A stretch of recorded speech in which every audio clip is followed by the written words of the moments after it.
In section 8.4, we're going to be talking about solving compound inequalities. And I've broke this section up into a couple of different videos. So in this first video, we're going to talk about what is a compound inequality. So a compound inequality is essentially a combination or a joining of two different inequalities, either with the word and or with the word or. And so when we think of this as unions and intersections. So first let's talk about what is an intersection. So the intersection of two sets, set A and set B, the intersection of A and B is the set of all elements that are common to both sets. So it has to be true or common in both sets for it to be in the intersection.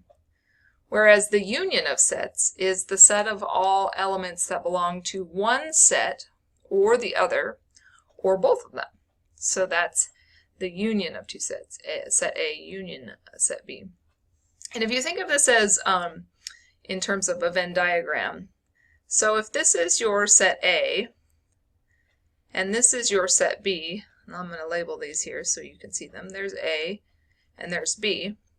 When I think of the intersection, when I think of A intersect B or A and B, we think of that which is common to both of those sets, and that is just this inner part right here, right? So it's in the A circle and it's in the B circle, and so it's in this intersection, right?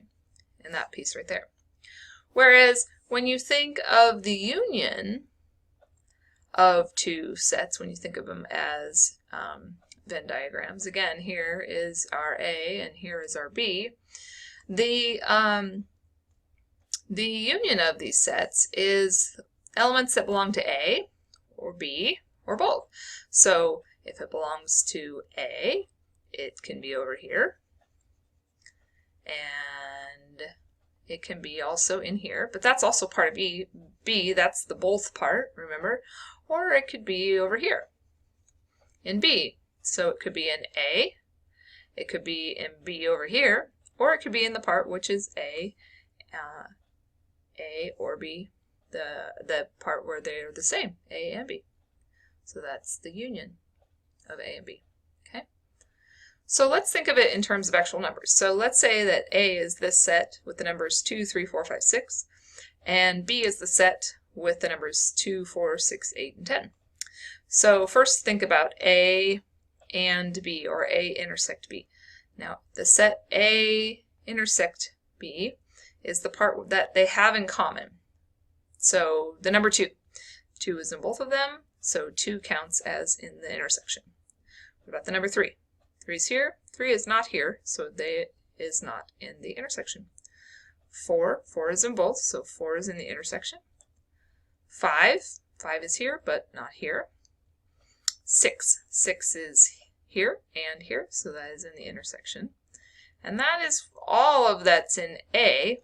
Now, B has also 8 and 10, but just like with 3 and 5 are in A only, 8 and 10 are in B only, so they're not in the intersection. Now, what about A union B?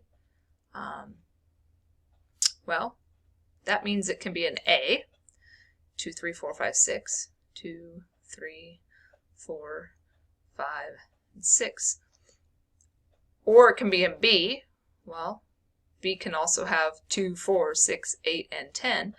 Or, of course, we don't need to list 2, 4, and 6 again because even though they exist in both, we don't need to list them twice. Okay, so that means it's okay if it's in A, or in B, or if they happen to be in both. So now let's think about what that looks like with inequalities. So first, consider this inequality, x is greater than 3. So if we think about how we're going to put this on a number line, that's a 4. A little bit tricky to write those sometimes. X greater than 3 looks like this. We're going to use a parenthesis, that looks like here, at 3. Pretend that's right at 3, and we're going to go greater than. You may have seen it as an open dot. Depending on if you'd learned this previously, you would use an open dot. We use parentheses in this textbook. Okay. Now what about x is less than or equal to 7? So again, if I think of my number line here, 4, 5, 6, 7, 8, 9. I have real problems with these 4s. I gotta be more practicing those. Okay, so x less than or equal to 7. Now, instead of a parenthesis, we're going to use a bracket. So rounded parentheses, square bracket, and we're going to go less than. Okay. And then if you want to think of them together, okay, here is our intersection, is the points where they are all true together. Well, I'm going to put my number line here, and I'm going to consider just the parts where that are true for both. So again, here's my x is greater than 3, and here would be my x is less than 7. Now all we want is this in-between part, so I can actually take off my arrows and just connect them straight across like that, if I could connect them as a straight line. Okay, so parenthesis on one end, again, it's rounded because it's not equal to. Square off on this end because it's x less than or equal to 7. And that's how we put it on a number line. So in interval notation, there are two ways that that you might have seen the book do it. So x is greater than 3 looks like this. 3 to infinity, right? These are both parentheses since it's greater than but not equal to.